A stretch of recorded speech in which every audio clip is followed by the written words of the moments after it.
which is nice to see. The offense is kind of the reason why there's been a little bit of a jump in talent for the Bills. And their offense isn't particularly great, but they changed out a lot of the offensive linemen, another thing that we talked about. And they got their offensive line to at least be average, which is a huge step up from what they were last year.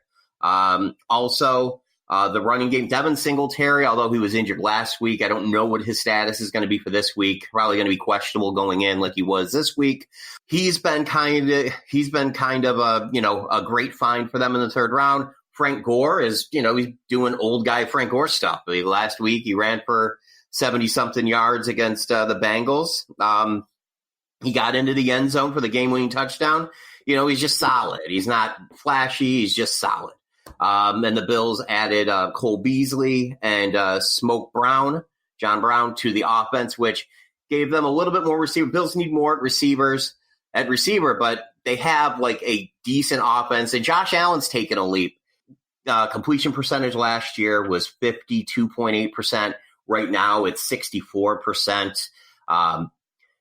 So he's a better version of what he was last year. That being said, he's still prone to make mistakes, which is why I'm concerned about playing a team that's as buttoned up, as good as the New England Patriots, because this is the type of defense that he's going to have problems with. Yeah, and this defense is different than you've faced from the Patriots in the past. They took your boy Gilmore, who only seems to be interested in playing man or capable of playing man. Doesn't really conform to the traditional Patriots like soft zone coverage that they like to play between the 20s. Now they're just manning up and going after people. And man, if it's not working. Like to be fair, we've prefaced it with both of our teams several times. They've played a bunch of cupcakes, right? But watching that defense annihilate the Jets, annihilate the Dolphins, man, it was just so aggressive all the time. And then you look up at the end of the Jets game, and you're looking at Lev Bell did nothing. Like their rotating cast of characters throwing and catching the ball, nothing. They had like 134 yards or something ridiculous like that at the end of the game. And I fell asleep at the end of the game. I don't know what happened. I don't know how they scored 14 points, if I'm being honest with you. But I'm looking at the box score, and I'm like, they didn't do it on offense because no one was moving the ball against them. So, Bob, I know you got a young quarterback that's streaky. You got to hope that he's running a hot streak, because if he goes up and down like he's prone to do, like you're talking pick sixes left and right, because the Patriots are poised to be opportunistic on D. Yeah, that's one of the things that in this game is, a little concerning. From my perspectives, I know Josh Allen played against the Patriots late in the year last year, and it was probably his worst game in that second half run that he had was against the Patriots. And that's, because they call a great game. The Bills run an offense that's fairly similar to the offense that's run in New England. The Bills offensive coordinator, Brian Daboll, the name that you're probably familiar with. He was in the coaching ranks with the Patriots for quite a while. Long time. I believe he coached the tight ends. I believe there was a little bit of politicking to become the offensive coordinator at one point, which is what led him to the Jets when Mangini ended up getting hired way back in the day. Obviously, that didn't work out well for him. But it's an offense you're familiar with, so it's one that you see in practice quite a bit, which means that you're going to be familiar with a lot of stuff, and that's, it's going to be a problem for Josh Allen. That being said, I do think if the Bills are going to somehow win this game, which I don't think is necessarily how it's going to play out. I think it's going to be I don't think the running game is going to be how it's going to get done. I think it's going to be a lot of it's going to be maybe the same stuff that could destroy the team in a game like this, is maybe a little bit of that hero ball stuff, but like a refined version of it. Bills like to do a lot of trickeration, misdirection type stuff out to the edges. That could have a little bit of effect on them, but I think that I don't think it's going to have a long-term effect in the game. One problem for the Bills is they come out hot in the first half, and then the third quarter, the other team has kind of figured out what they're doing, and they don't change their game plan until about a quarter way through the fourth quarter.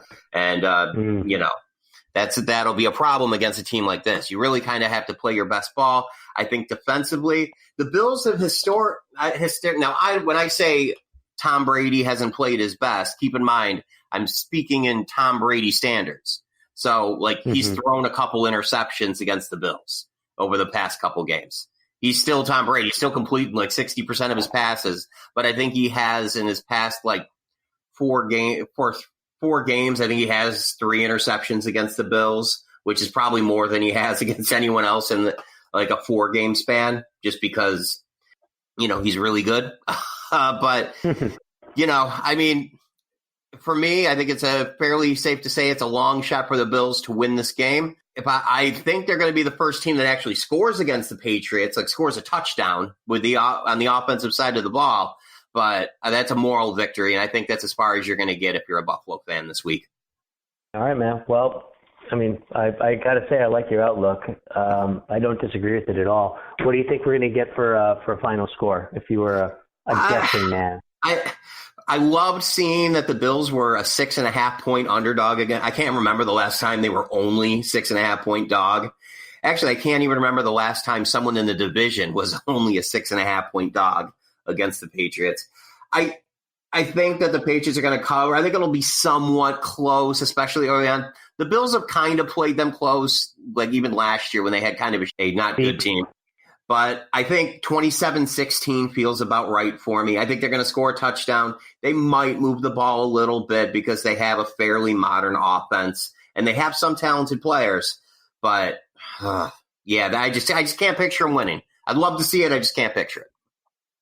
Yeah, I'm going to go 31-9. Ooh. I don't. I think Allen is just too up and down. And I don't think that's going to play well because you're not going to get a blown coverage. I think the team maintains the defense is going to maintain its focus, I think, in ways that they haven't in the past. And it's been a pretty good defense for a very long time, but I think that they're more dialed in now than I've seen them. And I think, the turnover is going to yield to more offensive points from the Pats. And I don't think you're going to slow the Patriots down. Your only hope is that we suffered a few injuries to some backfield players, on offense. So, if we're without either of our starting wide receivers or even our fullback, that's going to impact the Patriots offense to some degree, especially if you're talking about multiple people out. But if they come in with everybody healthy, I think it's going to be another statement game. I think they're going to round out the first quarter of the season with a whooping. Yeah. All right. Well, We'll check it out on Sunday. Good luck. All right, man, and to you too. All right. I never even heard his interview, so I don't know the context in which it was said. I don't know what he said before. I don't know what he said after. So I still haven't seen it. I'm not going to watch it. I don't care, But I've got no ill will towards Jay. There's no feud between me and Jay. I think we lost the game. He said what he said, and we're moving on. That's in the past now.